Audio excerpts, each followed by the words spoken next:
Okay, good evening, everyone. Good evening, and thank you for joining us this evening for the Curatorial Lecture series, which is a program that is co-organized by S.M.A.K, KASK and Conservatory School of Arts and University of Ghent. Our final speaker this season is Kasia Redzisz. I wanted to ask you how to pronounce it correctly.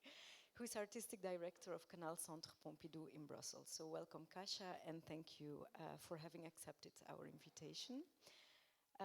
This season's lecture series is dedicated to the notion of the curated institution, and we have invited curators in director or senior positions of various institutions, also at different stages in their development, and within a wide geographical range to reflect on institutional leadership, the question of leadership in relation to curatorial practice. So yesterday, CIMAM organized a webinar entitled Towards a Healthy Museum, and I thought it resonated quite well with this season's topic, because discussing working practices and environments in cultural institutions can be related to the curatorial field, and more specifically also our ongoing interest in topics such as the body, well-being, care, equality, which are shaping our programs, our research and exhibition programs, but also have stimulated the development of new models that want to be more horizontal, inclusive, and such. So the question that remained was actually how to implement those methods and values that we propose in our programs in our institutions. Today will be a slightly different conversation than the ones we had before, I think, because programming at KANAL is in its very early stages. But we are very happy to continue this discussion in a more local context and also with regards to an institution that is still very much in development on different levels.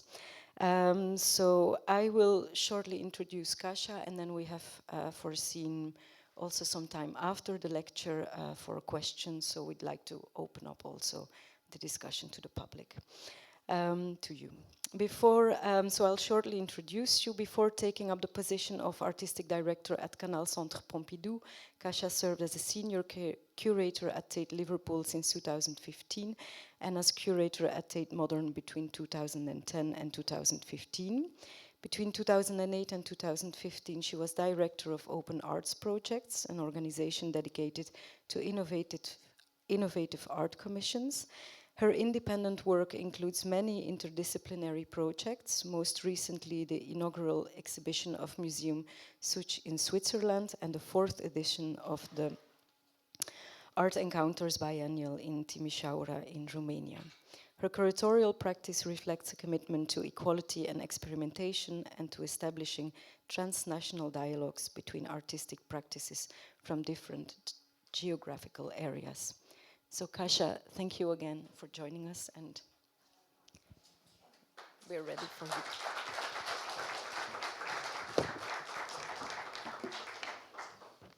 Thank you, Tanya. Thank you, Tanya. Thank you for the introduction, for the invitation. I'm really happy to be here and at S.M.A.K, an institution of whose collection I've been positively jealous for many, many years. And now you have the most fabulous David Hammonds in Europe, potentially in the world. So we will talk about that, hopefully, at some other point. What I prepared for you is actually a presentation which I made 2 years ago when I was first interviewing for the role at KANAL. And I'm showing it minus some 20 images with artists' names, because all those fabulous creators didn't know that are part of this proposal, so I didn't want to make them public. But I didn't do it out of laziness, but as a point saying that actually KANAL is very much in the making. So all of those things that I brought with me 2 years ago, and then I started maybe a year and a half ago, they're a point of departures, and now it's a moment of big interrogation and thinking about, okay, how are we going to do it? We're building a team, we're building a building, so obviously you'll know from this picture, I mean, some of those projects won't happen at KANAL because they are happening somewhere else already. This is a rendering of from the architectural exhibition that I found online 2 years ago, and this is how Canal is supposed to look like when the construction is over. So I'll tell you a bit about where we are. Our postcode is Brussels city centre. It's very close to Place Sainte-Catherine. So a central location near a metro station. It's the old Citroën factory. Some of you will be familiar with it. For me, it's an interesting moment of this museum because people from Brussels are very sentimental about this building. It bears a lot of emotional weight that I cannot fully appreciate because for me it was always a museum. The first time I visited the building was in 2018. There was a big prefiguration project and exhibition, and I went there looking for art rather than of traces of cars, and then I know so many people who bought their first cars there and so many stories related to this building that it almost feels nostalgic when we speak about furnishing it. Like there are those traces of, okay, it's a factory. So for me it's a museum, and maybe it's also something to say that Canal is a museum. It builds a collection. It's obviously developed with the partnership with Centre Pompidou. So when I started, there were a lot of conversations about is it an art hub, art center, art house, or a museum. So we decided to go for a museum, but now we're going to figure out how to make a museum in the 21st century to all the changes that are happening in the world at the moment. So you have this footprint of the factory, and within the factory, our architects chose to insert those 3 cubes.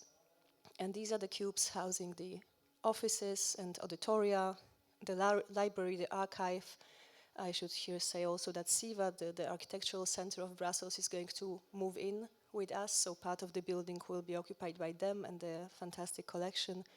And the biggest cube that you see, it's a museum space that will have 5 levels, 1 underground, of about 700 square meters. They are all fully climate controlled. There's one more very big exhibition space there, also climate controlled, but then the kind of historical tissue of the building is self-controlled, so we cannot fully influence the climate conditions there, which I know is also familiar to S.M.A.K. I think one of my first conversations with Philippe, you mentioned that you'd sometimes curate by seasons to assure proper climate conditions in the galleries. So I think I'll be able to relate to that. So this is this very iconic space, the showroom where all the cars were actually shown for the drivers and passers-by to see, to experience. Interestingly enough, when in 1958 there was a viaduct built on the more or less second condemnation of the showroom, the Citroën owners decided to build in a floor so the cars could be still displayed on the ground level. Another interesting fact, as I'm going through the history of the environment of the neighborhood, this viaduct was dismantled. Now there's a tunnel, and the viaduct is functional in Bangkok these days. So when we talk about the transnational connections and how Brussels links to places around the world, this is quite an interesting moment. So these are some historic, this is the viaduct that I mentioned. Some other images of the interior as it is going to be.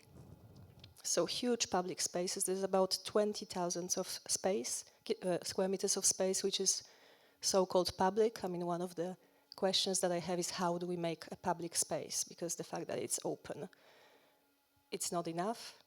This public space will be accessible with no ticket. Nevertheless, I think people these days, we're all in a rush. We need to have a very good reason to spend some time and hang out in a public space just like this. Obviously, we're coming to the very established culture ecosystem. There is this partnership with the Pompidou. It's a partnership which is slightly different than with other satellite museums. It's a contract with limited time, so it's valid until 5 years after the opening of Canal, and it's a contract which gives us access to the collection, to the brand, and to the expertise. So we will use this collection well to fill in those vast spaces, but Canal will also run a program which is fully independent from the Pompidou. So that's the biggest difference probably with other satellites. Obviously, we're in the city with a growing number of local and international artists working, establishing their studios there. So that's exciting, and that's part of our thinking about the institution. What can we contribute to that system? The theatre, dance, and performing arts scene are incredibly wealthy and incredibly established. And I traveled religiously to Kunstenfestival des Arts before moving to Brussels, and I think also the culture tourism in Brussels is fueled by the performing arts scene. There's no collecting institutions in Brussels for contemporary arts, apart from now KANAL, but the closest public collections of art of the 20th century are here, are in Leuven, are in Antwerp, but not really in Brussels. The Royal Museums have closed their modern and contemporary wing many years ago. So that's a bit of a niche. And obviously adding to this very saturated landscape are those festivals and biannual and annual events. So one of our tasks is to create a distinctive identity with this landscape and to really ask, okay, what's not already there? We cannot just simply repeat what is in the city and do more of it.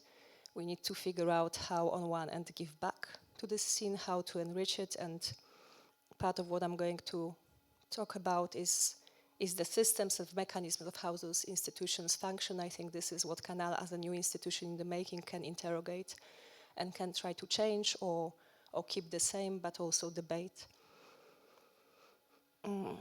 That's again the geographical location, so you can see the KANAL-Centre Pompidou. The name is obviously related to the channel Charleroi, which links the Brussels with the port of Antwerp. It links Brussels with France. It was a major trade route. This is why Citroën opened the factory. The cars would be just put on platforms and shipped wherever they were to be shipped. When you cross the bridge, you're in a different district. And now after 18 months, I also understood a bit better what does it mean to be in a different district in Brussels. It's a completely different governance, it's a completely different system, different Maya, different set of permissions. Quite convoluting for the beginning, but I'm starting to get a glimpse of that.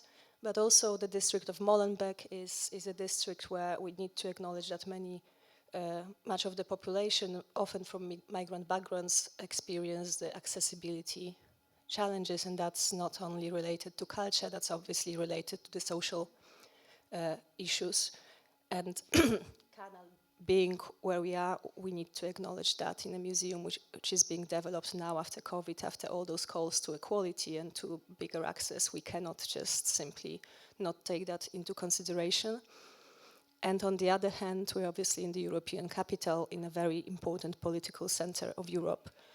So the institution seems to be quite well positioned to participate in global debates.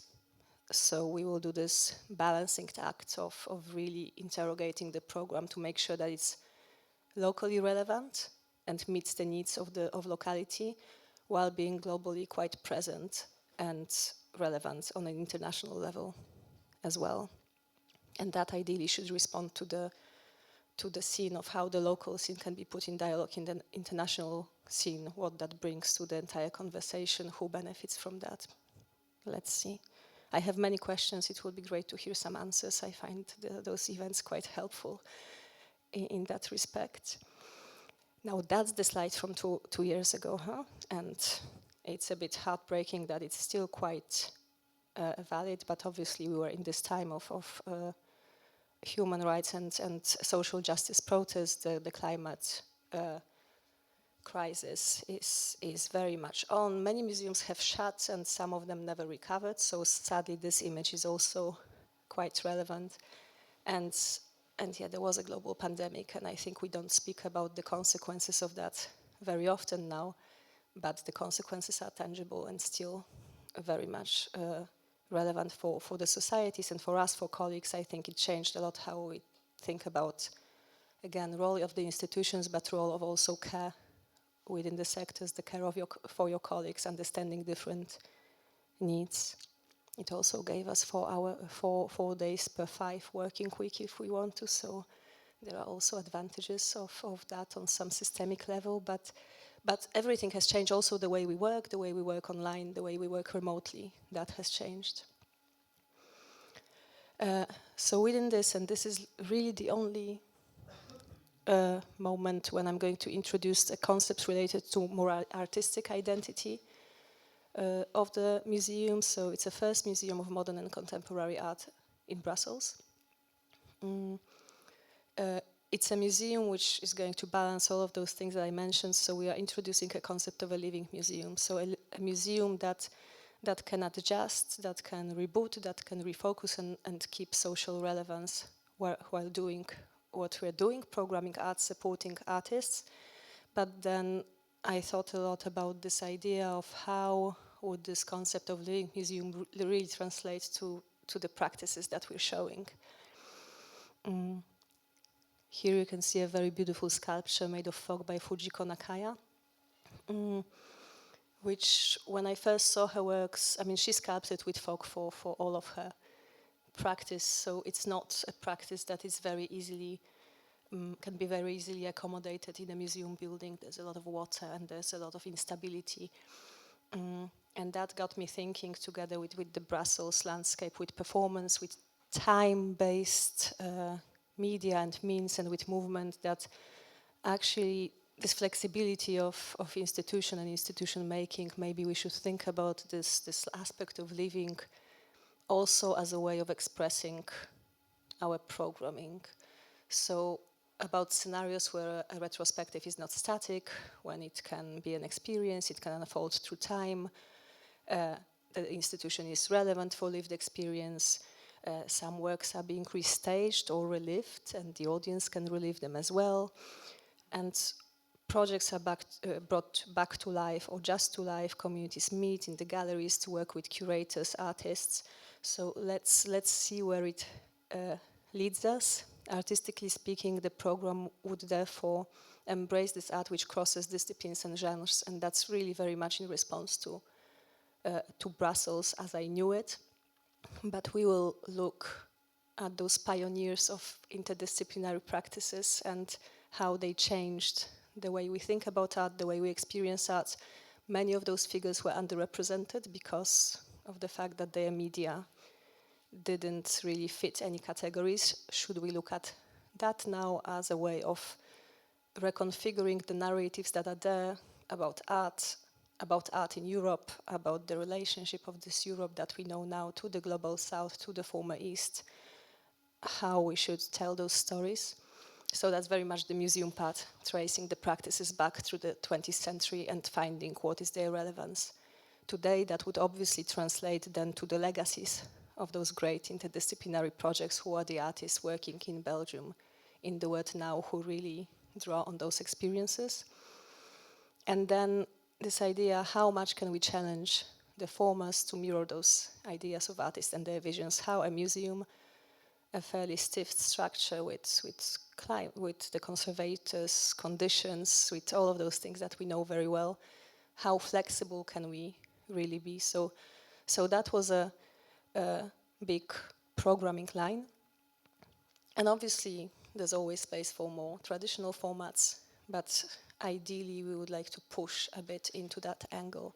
And as I'm saying this, I now know that this slide probably should come first, but that speaks to this idea of living museum, the new museum, the experimental museum, an inclusive and innovative museum, sustainability, quality, all of those things that we think about, but also a people-oriented institution, and so an institution which is responsive and responsible. I think that's quite important to stay relevant. So the big question for me, I mean, the program is something that we all are always ready to jump on. And this is why I took out all of those 20 slides. So it will be this talk about a museum without artists, which is not fully reflective of what KANAL is going to be, but where we are now and where we were those 18 months ago when I started is to really refocus from the content to actually how this content can be delivered so that the museum fits some standards that we now think as a team are important. So this slide isn't quite true because it still has KANAL in the center. If we would make KANAL a bit smaller and in a smaller bubble, maybe shifted from the center a little, I think it could be more accurate. But obviously, as I mentioned, we come to this saturated landscape, and that's not only culture and artists and collectors and fantastic supporters and other museum curators, a number of grassroots organizations. I think Brussels is very special for that. The number of NGOs and self-driven initiatives, it's quite exceptional, I think, per capita. As with private collections, I think per capita it's also this, a number of NGOs and private initiatives in Brussels is tremendous. So how can we fed off this energy while giving back, not only appropriating the work? There are charities, there are schools, there's a network of international museums, all those festivals, universities and art schools. Again, Brussels has a rich landscape of schools across 2 communities. There's a huge student base there and researchers based. We also think about the online users, obviously children, but also other sectors, so not only culture sector, technological sector, sustainability, social justice, social responsibility. There's plenty beyond art that we should be looking at. And ideally, all of those conversations could really translate into our programming. So we know that this is how we would like to work, and I think it will take us probably 1 more year at least to figure out how to structure this way of collaboration so that we can also be equal partners despite of the humongous scale that we have and quite significant budgets, and we all know that the budgets are never enough in the public sector, but comparably we will have money, and with money comes power, with power comes decision making. I think we need to be very conscious of that also in setting up those relationships transparently. We cannot pretend that we're the coolest people on the street, because that just looks a bit awkward for such a big institution. So then the question is not only who's our audience, so who are the visitors, who are the artists, because museums are also for the artists, but with whom we work and with whom we really make those museums. So basically, what we seek to do is to obviously diverse the audience, and Brussels is hyper diverse. There are also all those statistics that 75% of the population comes from somewhere else. Only 25% of the population is of Belgian origin. Obviously, all of those people with various backgrounds, they are there for very different reasons. Some of them were made to come due to very dramatic circumstances in their life. Some of them come for those fabulous jobs in European Commission. That's all part of the community. We need to make sure that the audiences in the building, those who populate the building, are also reflective of that social texture, which is uneven and will require different access points. And that's something that we have probably 2 years to sort out. How can we really support participation in the structure? How can we offer access? How can we welcome people? How can we put our economy to good use for more people to benefit from it? So we're talking about the employment structures. We're talking about who are we able to pay a fee if somebody is undocumented, how a public institution pays them a fee. All of those things are now subject to big debates and consultations. We speak a lot with various experts from Belgium. Internationally, there's those endless fabulous Zoom sessions that I was just saying to Tanya earlier today, that each of them should be a step forward, and then they only make us to realize how humongous the task is and how not ready yet we are, which is both frustrating and exciting. But at least the feedback we have is that we ask the right questions, so that's already something. So there will be a big exercise in policy making for that museum. The previous slide was with whom. So again, there is this aspect of interdisciplinary offer. And we hope that by doing that, by working with various media and various access points, we'll really speak to a broader group of constituents or audiences. We hope to not delegate responsibility, but be supported by artists in building those relationships. So again, we're looking at the ethics of participatory practices and how can we build relationships with our constituents through a mediator that an artist can be.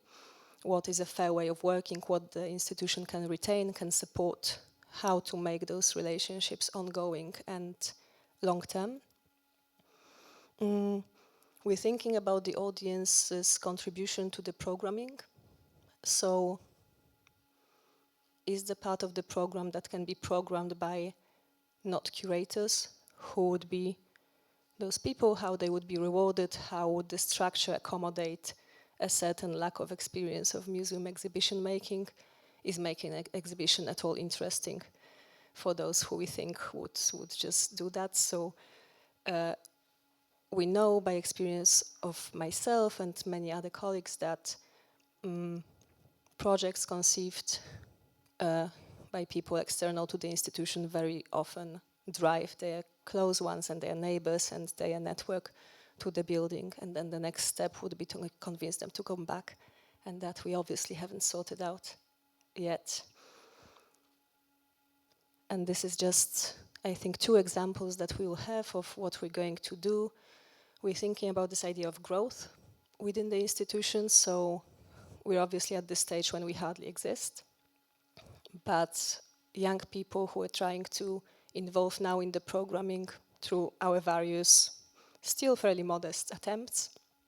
By the time we open, there's quite a chance that they're going to be already older youngsters or young adults. Can we sustain for them to still accompany us? Would we succeed to train some of them to work with us? How can we see that growth that is not only the come and go, participate in the project, have fun, and then we don't see them ever again? So I hope that this is the project that we will fully shape up in 2024, which would give us about a year to really test it out and see what happens when we open the door. And ideally, when we open the door, I would like a large portion of our neighborhood to already know what's inside, to feel that they maybe contributed to interpretation, that, or at least they had a sneak preview, and I don't know, there's a poem inspired by one of the artworks, and this poem is on display. Again, this idea of audience in residence or co-creation of certain content with audiences that we're working out. And this is all obviously related to how the institution, we think, should now think about the social responsibility and the role. And yeah, this is a reference image to all of those public spaces. And again, if we look back in time, I'm showing the quite dramatic slides from other museums. We have Castello di Rivoli being a vaccine center. We have the Queen's Museum, which was transformed into a food bank during the pandemic, and very sadly, they still have that program going. But that also means that these institutions were able to respond to the needs very quickly, and they also were able to redirect portions of their budget to accommodate those needs. Can we try to do it as well? The next slide I'm really afraid of, because there was this plan back then, and it seems that in 5 years' time we'll be opening this museum. I mean, the timeline has shifted slightly of the opening since I applied for the role.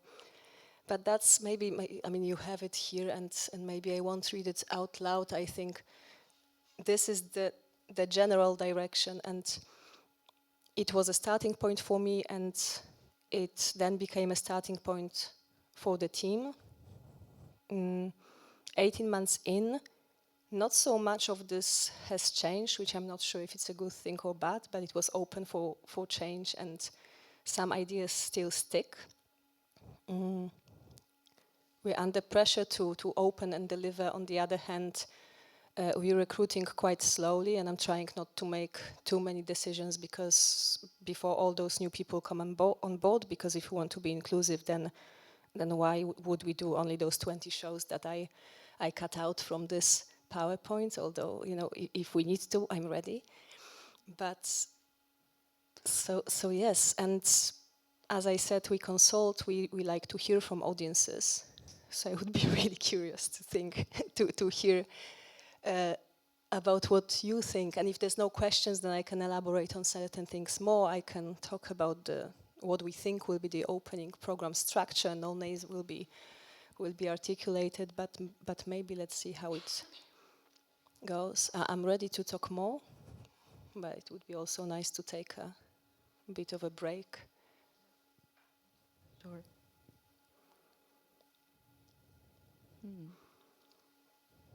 If someone has a question at this point, we have one in the back.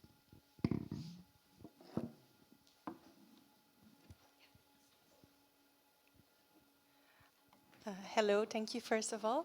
I'm wondering how public you see the public space that you're talking about, because often these kind of public spaces, they stay within opening hours. And I'm wondering if you're also thinking of maybe having this part of it that stays always open so that anyone can come in at any time.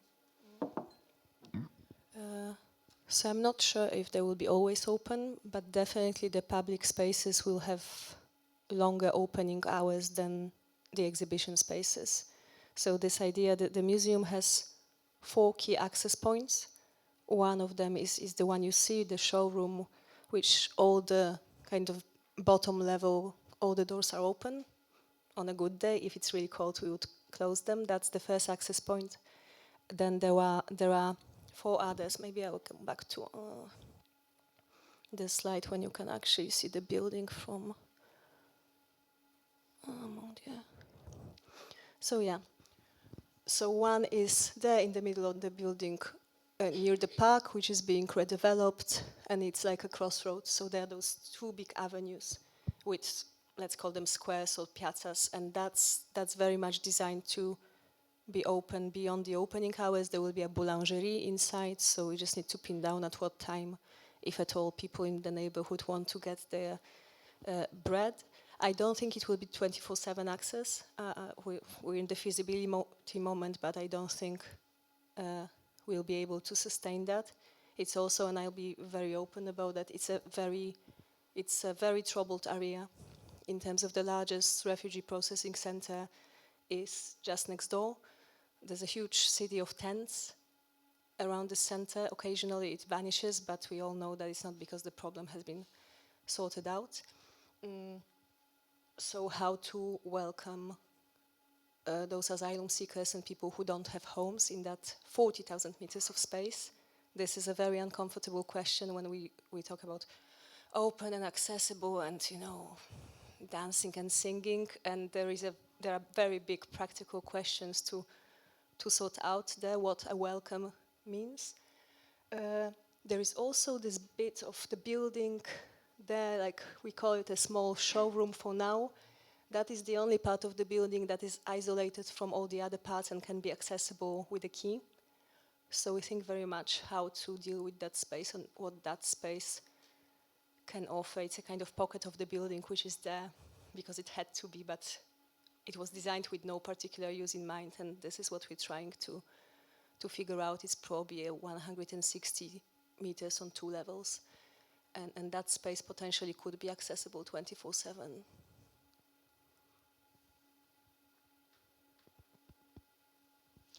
and with this in mind, I know other institutions are also getting a space or a representation in the building. Are you considering opening up certain spaces or keeping them available for these NGOs, grassroots organizations that you mentioned? That it could be like a temporary, something that, as you say, also you talked about it a lot, can be responsive towards this environment that is so complicated and changing and in transit? Considering, yes. I mean, right now we're in this fantastic moment where no scenarios are off the table. I mean, some scenarios are off the table, but some are very much still considered. But then there are all those questions to be worked on. Who, on what rules, what are the principles, what does it mean? We're very much in that stage of also figuring out if we could apply at all the principles of the commons. How would it really look? And before I name it, I want to make sure that it's delivered, and I would much rather for others to name it, but yeah, it is being considered.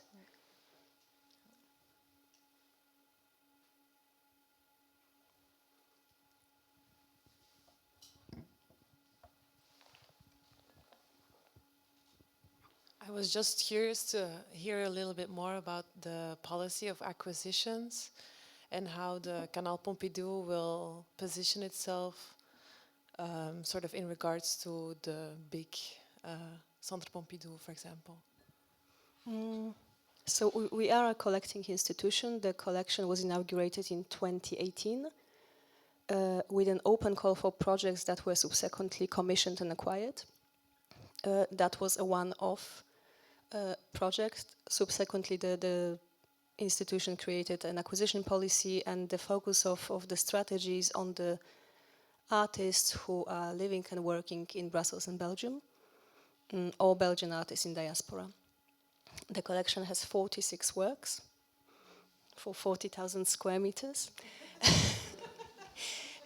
So it's early days. We have an acquisition committee who approves our curatorial work. There's now also curators, so we can expand a little. The collection belongs to Canal, and it has no relationship with the collection of Centre Pompidou. At the moment, we are reconfiguring the strategy a little to think about, okay, we will show the Pompidou collection, that I can tell it's not confidential. It will occupy part of the building, and most likely it will be a thematic hang, so very different than the one in Paris. I believe that this will help us to kind of maybe tell stories through that collection which can be anchored in Brussels to some extent, and that will also allow us to insert works from our collection into those displays, potentially rely on loans from other institutions in Belgium or from private collections if those owners of artworks are generous enough to support the project. I think it would be nice. David Hammond's. I'm not obsessing, it's very big, huh? So this I can tell, that's I hope that in the general look and feel of the museum there will be a coherent story, and the name of the collection will be on the label, but most likely you won't be entering the Pompidou collection wing. I mean, you will be, but you won't be because it will be mixed.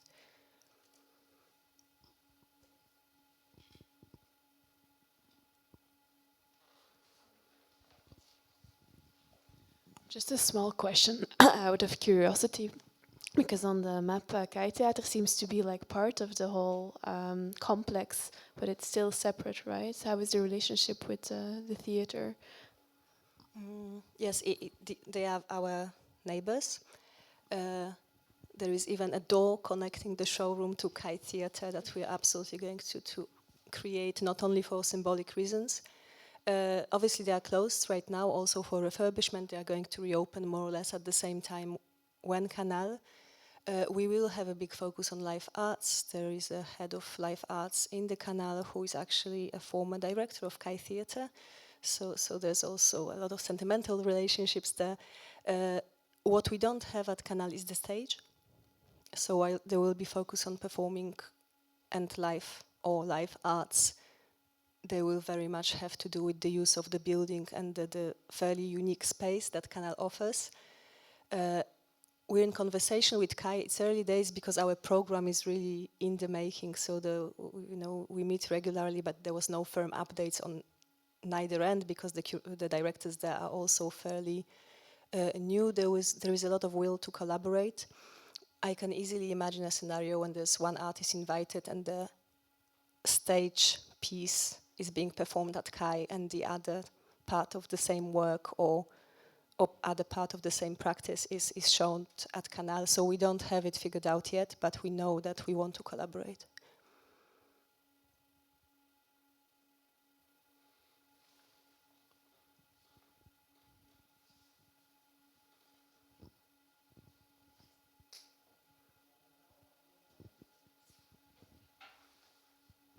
I was also just wondering, because the building is of course really iconic and we're all imagining what can happen there, but you also need to build a team. And how are you? I imagine it's not really the first time, as you have done some freelance work, biennial, so in charge of these large projects, but how do you go about constituting an entire new team? Yeah. I found the position in the curatorial team of the participation and audience engagement. I think this is a new position in Belgium. I don't know of any other institution that has this position, so I see that there are kind of new ideas or ideas that vary from the existing museums. So yeah, I'm just curious about how you... I think this speaks a lot to the how part. I think how do we structure the team and who gets to work on a payroll with all the benefits of that. That's fundamental to how a museum, and we have this amazing moment that actually I can hire people. You know, in my previous job through COVID, we fired 20% of staff. So this feels like a carnival moment. We're trying not to rush it, to really make sure that we reach, that we have a tone of voice that is inviting to apply from various backgrounds. The audience and engagement curator was indeed a first curatorial appointment, and that's because we know that we're going to need to engage audience, and it felt that we need someone who knows about different formats, and I'm not talking only about curating artist-led, participatory or community-based or socially engaged. I mean, there's a lot of names for that type of practice projects, but also who will maybe work with audiences on this program by the audience, or on captions within the show, or discursive program. So that's being in the making, the role is in place. Then the other appointment that I was really excited about was the content editor. And that's someone who really works on our tone of voice. I mean, not only inclusive language versus other languages, but also how do we want to speak to whom, and it will take time. We're after 8 months of exercising what is our house style, you know, one of those like guidelines, do we write canal in inverted commas or not? And you know, it's like, it's quite funny when you come to a team of 3 and everybody has a different way of writing the same word, and then you spend, you know, I spent hours editing text. It wasn't feasible. It's a very new exercise for me to work across 3 languages. Neither of them is my native language, and at least, you know, I understand them. French probably better than Dutch, but I have no control over the tone. Even if I translate the text, I can tell what's the content, but I cannot understand the tone and the nuances. So we have someone working with us on that. And so those first appointments were really related to the visitor's experience and to this idea of belonging to the institution. And then we're recruiting curators and assistant curators. It's still a slow process. Yeah.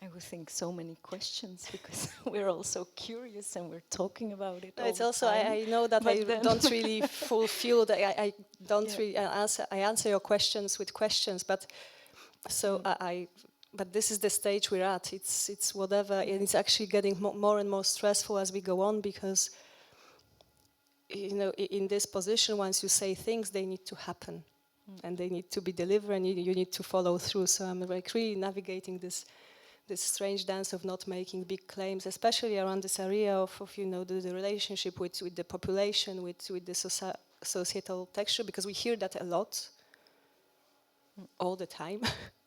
And the question is, how do we assure that we deliver on this promise that I'm not trying to make here in public for all of those reasons, no?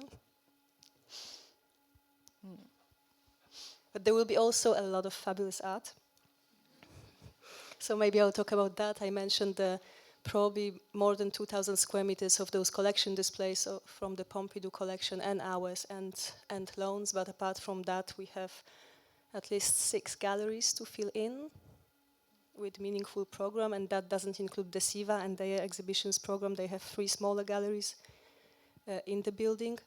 So that thematic framework is being developed, because of course we have 2.5 years to the opening, which in terms of a big museums like this, it's just not so much.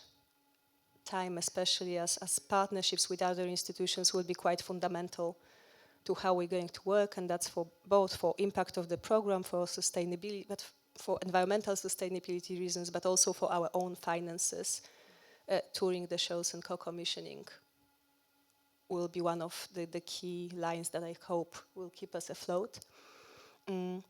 So we're thinking a lot about what are those program lines, what is not maybe covered in Brussels just yet. We're going to do a lot of research. Hopefully this art historical aspect will really play out. Maybe I will mention just one show here that is on the table. It's the first time that I'm speaking about it in public, and it's only because in 10 days we're organizing a symposium which runs up as a preparation for this show. So for 2026, we're working with the Art Institute of Chicago and MAGBA in Barcelona on a vast research project about Pan-Africanism and its iconography in art, in music, in text, in the archives.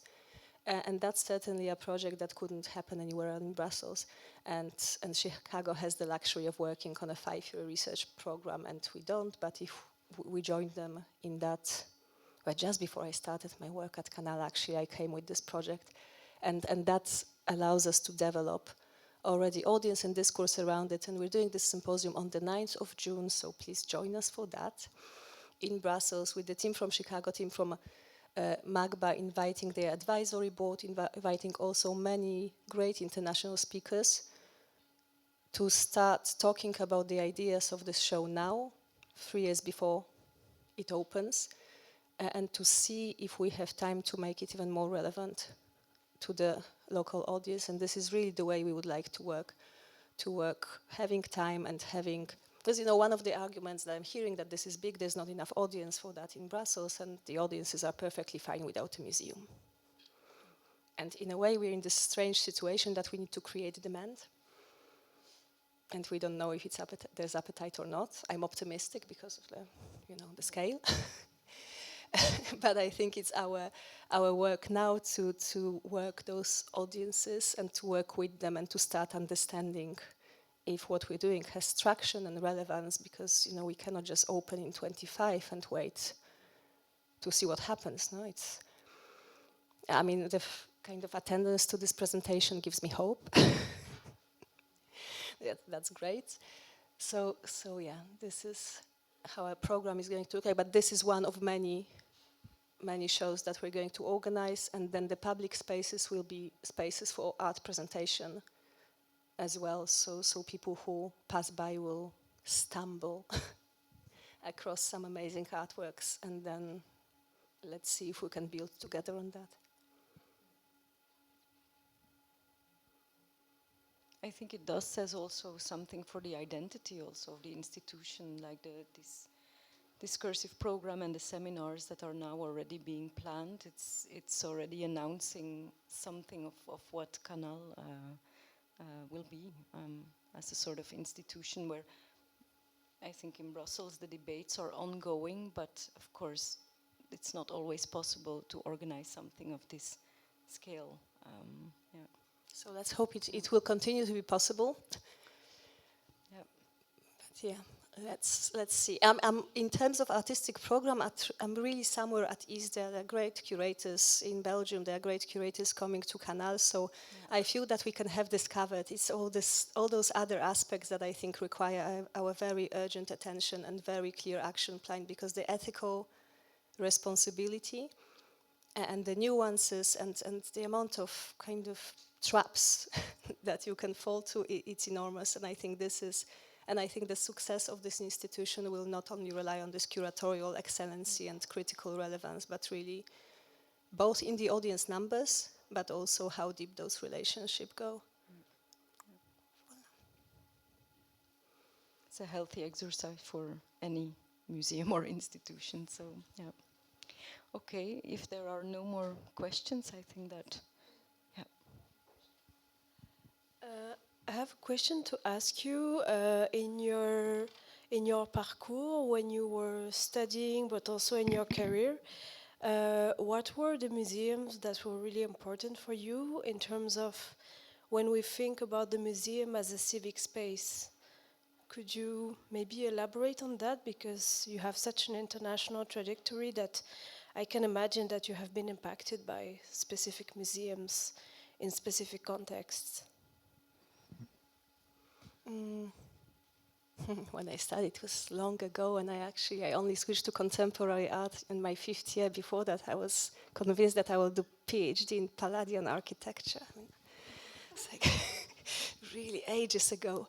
But then I wrote an M.A. on social functions of museums. As I'm saying that, I'm terrible with remembering names. Back then, I was really focusing on a museum, which is somebody needs to help me here. It's in Paris. It's in Vitry, but I don't remember the name. Thank you, Magval. I wrote quite a lot about this museum, and at that point, those X years ago, it was really a model that you would look at as in terms of successful impact on local residents. It was also around the time when Tate Modern started to be assessed in terms of community impact, and back then the results were quite fantastic. Part of that also being a successful communication team, the free access, right? Large parts of that building are not ticketed, but also very early on reconfiguring what was traditionally known in that country at that point and as an educational department to something that was called learning department. And then the linguistic difference between educating versus learning as an active process was fundamental for the change how the museum operated. Everything started to be through making, through experiencing, through listening to other voices. So at that point I looked at that model quite a lot, but actually most of my experience and awareness of social responsibility or participatory practices comes from the fact that I was a producer for many projects by Polish artist Paweł Althammer, who 10 years ago, he would be someone who was known from working with their communities. He still does it. It's a very sustained pattern of production. These are the relationships which date back 20 years. We worked together on a project called Common Task, which is a 4-year project with the inhabitants of his district, which is a reputation of a difficult district in Warsaw.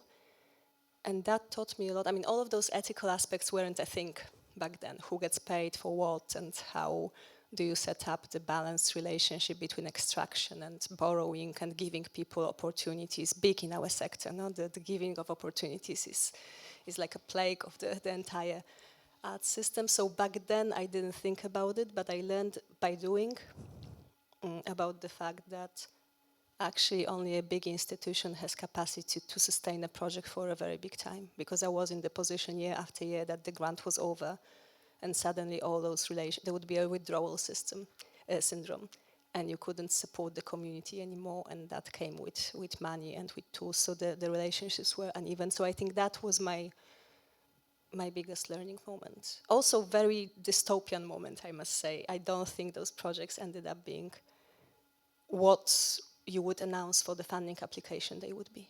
They had many advantages, but in terms of outcomes delivered and sustainability, I think there was a lot of disappointment.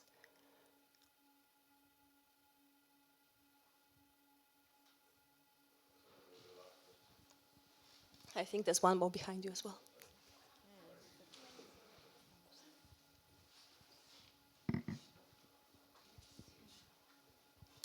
Hello, I think I'm one of the nostalgic people who know the site from maybe 10 years ago, I don't know. So not that nostalgic, but I'm wondering because when I hear you talk about the community and the people surrounding the institution. I'm just curious because it dawned upon me that if there's any position that the museum will take regarding the huge impact, the cascade this project has had on the neighborhood. Because if you look at Taxis, it is also a very recent development. And it has already taken on like a very ambiguous, gated community kind of a feel. As you were talking, I remember that you're also demolishing the bank building right across from the streets. And That's not us, but no, that's you.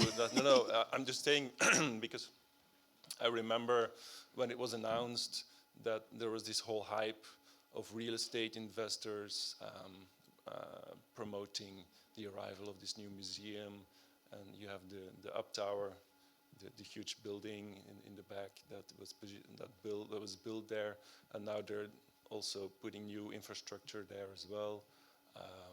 I'm just wondering because there's also a huge opportunity to build some sort of a reaction or dialogue. But yeah, I don't know. Is there some kind of awareness of this impact of this cascade? Yeah, I think there's a big awareness. I mean, it's also, you are very gentle with calling it, but gentrification is the word that we also all consider, also in the context of that museum, and it will bring that to the neighborhood. I mean, we saw it over and over again. The big question is how to make it work for people who are already there. So it isn't avoidable, and I'm also not sure if it's a bad thing, but I think it's, well, I wish to say that it's our responsibility. I don't think we can carry it by ourselves. It's the city, it's the at least two different mayors of the two sides of the canal, but ideally it could be turned into a positive thing. We think a lot about the employment for the local, for the neighbors. We think about how to address that. We think if there's training opportunities for the large amount of art handlers that we will need. We just need to think how this economy of canal, apart from being this gesture on an urban structure, you write the banks are being demolished, something will be built in that place. No? It's a city center of a European capital. It seems that we get a lot of also symbolical or soft power in terms of participating in certain debates. This park is going to be refurbished. On the other side, also all the buildings were demolished. There was a lot of fear about what's going to happen in that area. It will be a public park, which is good.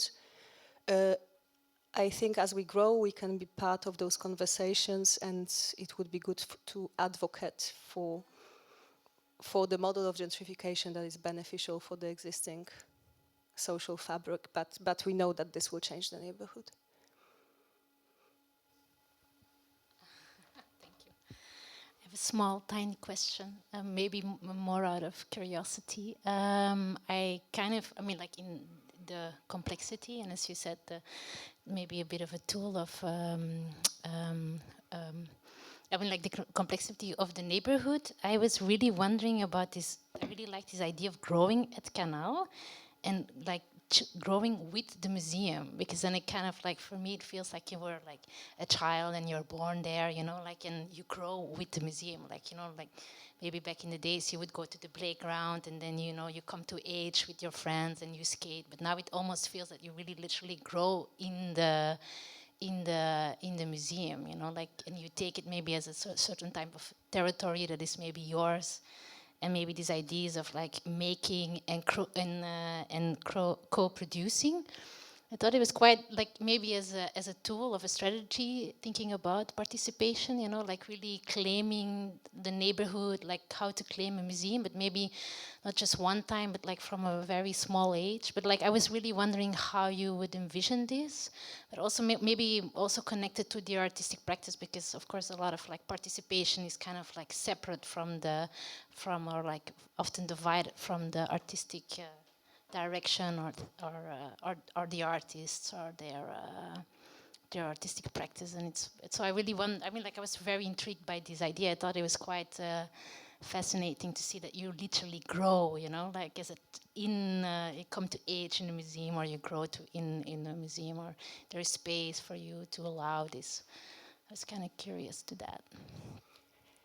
Yeah, so it's this dreamy phase. This is what I would like to have materialized at Canal. There's no concrete scheme yet, but we're actually quite determined to make that happen. You mentioned artistic practices, so I don't want everything to happen through the licentia poetica of the artist. I would like to think about it broader.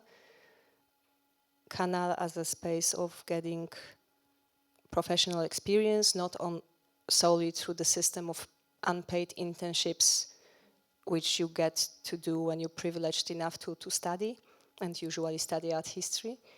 So there's all of that we need to rethink. Is there a way of incorporating, I mean, let's say 3 people, 5 people, you know, it's like I cannot probably start with 1,000, but can we have a robust program for developing various skills within KANAL?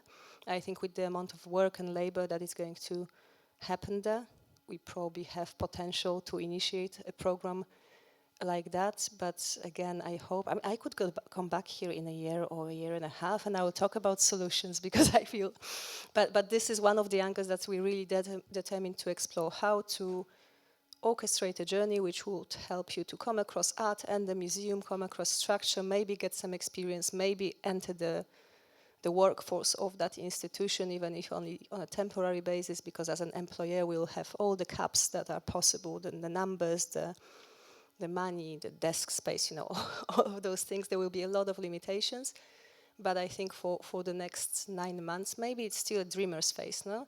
And we're now dreaming, and then probably like a year from now, those dreams will be slightly crushed and wounded, and then we will need to, you know, stand up, dust down, and figure out what to do with what's left. Today we spoke to, because we consult a lot with various experts from various fields, and that has to do with art and technology, and how can we get engaged in that. We speak about legal frameworks for various structures of employment to some consultants. We also talk a lot with practitioners and artists who work with engagement and participation with various marginalized groups to create our code of ethics.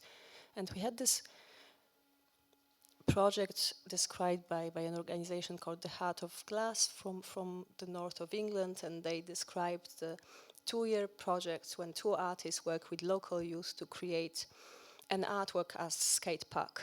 And they got incredible funding, they secured a plot, they traveled with those young people to meet various architects and various examples of such practice. Throughout 2 years they were preparing the project together. 2 years later the plot wasn't available anymore. The city sold it to a commercial developer. The project never happened. So how do you get back from this, from 2 years of working with those young, underprivileged people on such a dream? And they were okay, because they gained so much through the process that the fact that there wasn't an outcome, yes, well, it was hard, but actually in retrospect, it was also okay. The big question is, I think, how can institutions survive this margin of error? No? It's like you work 2 years and there's no show at the end. It's that's becoming a problem in infrastructural terms.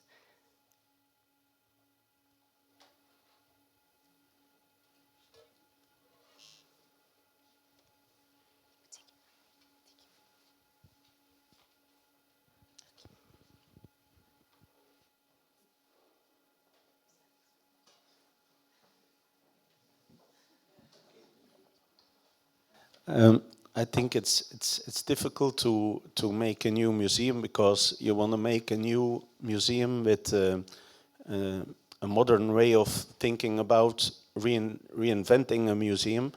And I think that you chose Laure Prouvost as an artist, and she's also an artist who moved from Antwerp to Molenbeek. She lives nearby the museum, and also she invites people to think about new ways of living and to get rid of our lives as we live them, because we are so fixed in structures and habits, and we have to free ourselves from our thinking. And she's a very, I think, good artist to start with. But for me, it's not clear enough, because I think about Centre Pompidou, where I was a lot of. Where I was plenty, and you have like those big halls and every how do you call them, the parts of the building that are not conditioned as a museum. They are like there's much to do in the Centre Pompidou. There's a performance, there's expositions, and I like a lot also like Palais du Tokyo in Paris, where you have like the Carte Blanche ID, and if you see the Hamburger Bahnhof in Berlin with the Anne Imhoff exhibition, where you have like performance. I hope that it will be something like that. If you go to the canal, there will be always something to do, and like new younger artists who are performing things, and also like restaurants and a bar where you can have a drink and people can easily come in contact with art, but perhaps it's not their first idea to come to see art, but when they are there to buy a bread or drink a coffee or have a lunch, then they can easily make access to the art that is there. And I think, I don't know, is that also the idea, to bring people there on a very low level commitment, that they can come and see what's happening there and see what is in the museum? Lure them in and then ambush, yes. And just to reassure you, I mean, I took out all the kind of artistic program slides, but there will be a lot happening. So all of those things that you named, they will be there, they will be better, they will be fantastic. And yes, there is 6 restaurants at Canal, if I'm counting well, including a gorgeous rooftop bar. It's fantastic. With a big accessible terrace, so accessible to everyone. Those restaurants will be very different scope. There will be 2 auditoria, one for 500 people, one for probably half of that. There will be area for performances. The bigger auditorium has a full-on cinematic screen and DCP projector of unprecedented quality. So the infrastructure for interdisciplinary programming will be there. There is also a fantastic reading room and library. And again, the reading room is thought as a space where you don't need a card, you don't need to leave your ID, you just enter, you can charge your iPad, you can talk, you can work with your friends. But also if you live with your family of, I don't know, 6 in a 1-bedroom apartment, you can come and do your homework. The question is, how do we communicate to those kids that they can come safely and do their homework? So there's that, but there's also a quiet study space where you actually leave your ID and ask for all the precious items for SIVA collection and the research center. So all of that is there. And I'm also, and in terms of programming, you know, I mean, obviously there's enormous pressure on programming, but I'm fairly confident that we can get that done, and also you can always redo it much quicker.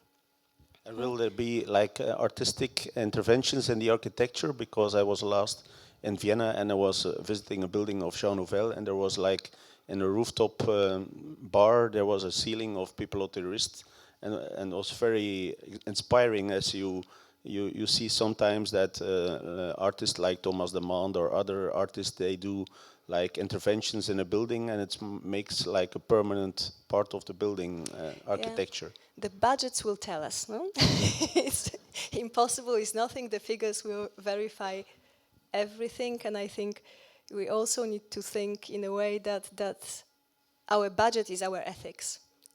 So where the money goes and how much and to whom is as important as the program, and this is why I'm saying that the program is easier to imagine, because the exhibition can be over dismantled and then we patch it up, and if it wasn't that great, which won't happen, the institutional memory of that is a bit shorter. Whereas once we set up the structures in the museum now, I mean, we all know from experience that to undo them will be fairly impossible. No? It's like we're setting something up, and to undo them will require a lot of work, and this is a unique moment. So this is where the energy needs to go now. And I'm not saying that this will be the most innovative, the most communist institution, because it's also, we have 2 years to set it up, and the margin of experimentation in such a short time frame, it's not a lot. Certain risks I won't be able to take, even though parts of me are dying to,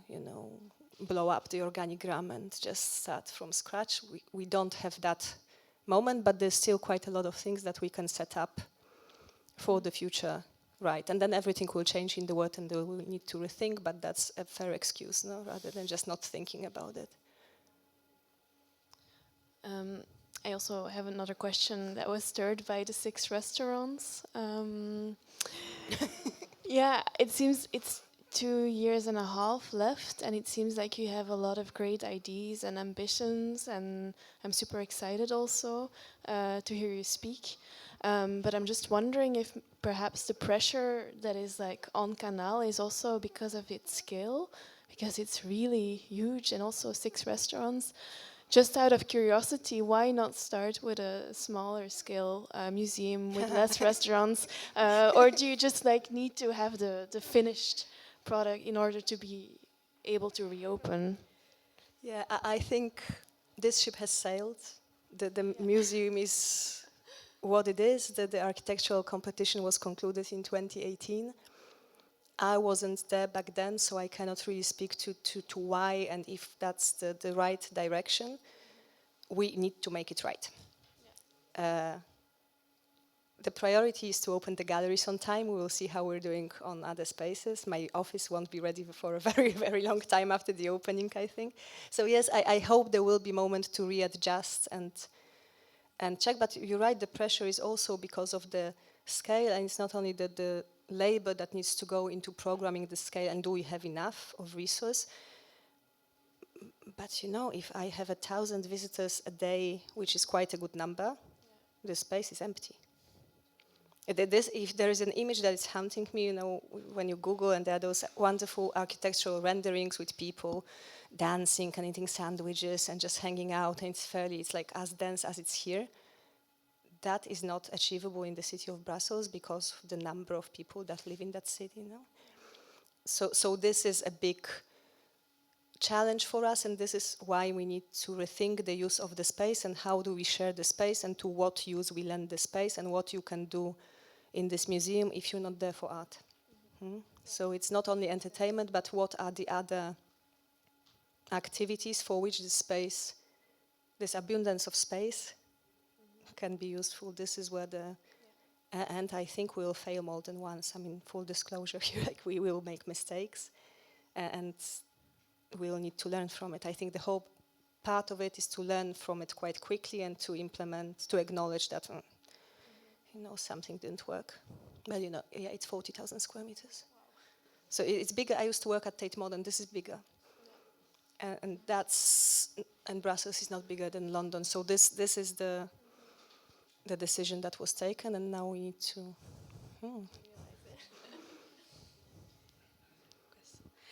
I have one question. Thank you for sharing the parcours you did and how you are thinking about it, and thank you for the question that you are giving to us. I think we have some exercise to do. I have a question related to the last questions from the public. Thinking about maybe the restaurants, maybe about the boulangerie and those places where you consume something also with money.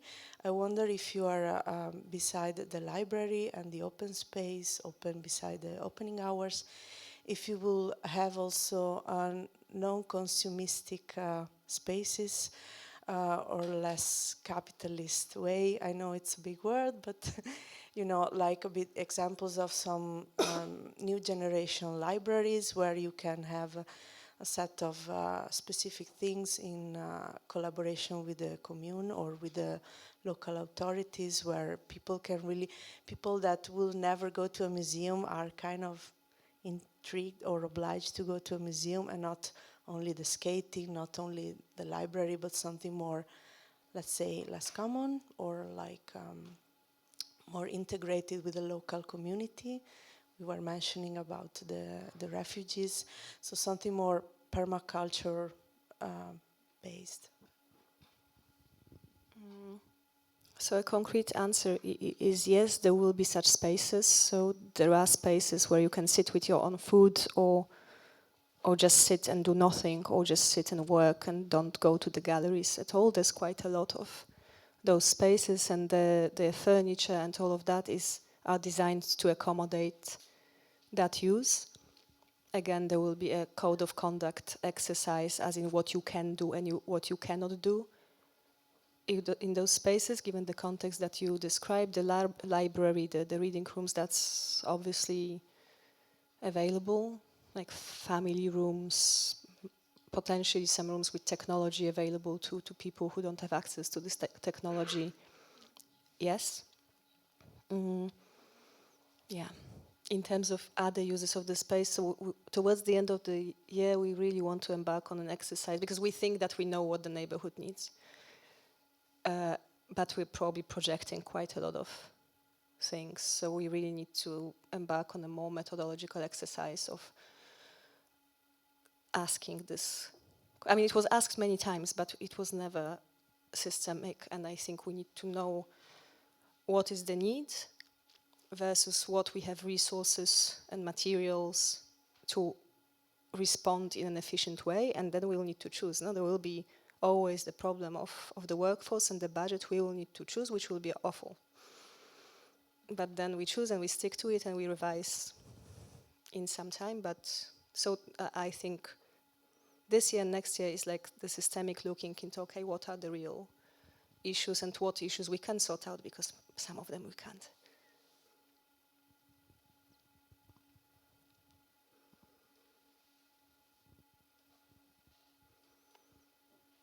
Okay, I think we will slowly, if there are no more questions, finish up, because we have another program starting also in the That's a good reason. room next door. Yeah, multidisciplinary programming. So thank you so much, Kasia. Thank you. It's really interesting. And thank you for your more. questions. Yeah, and thank you to the audience. Exactly. Yeah.